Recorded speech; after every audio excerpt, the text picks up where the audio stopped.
From this to this.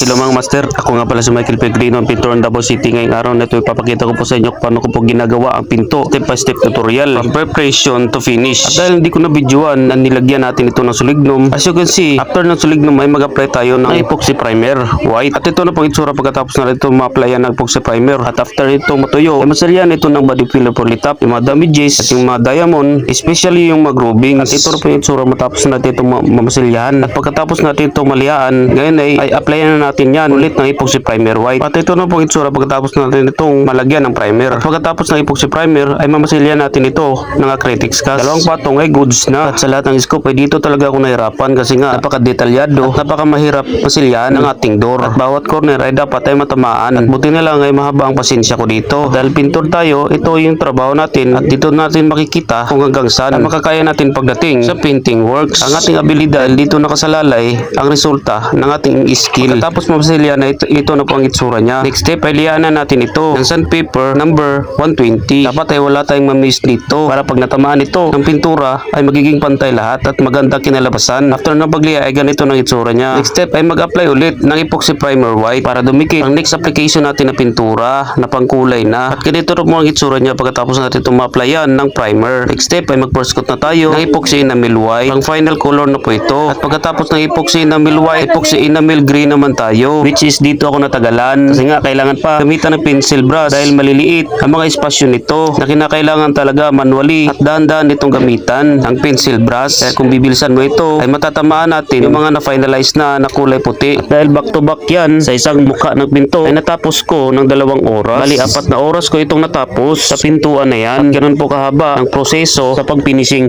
ng pintong ito. Ganun din ang pasensya ko. At 2 beses pa itong babalikan para maging pantay at makapal tignan. After 4 to 5 hours ay natapos rin ang pinto. Bale na matagal, worth it naman ang kinalabasan.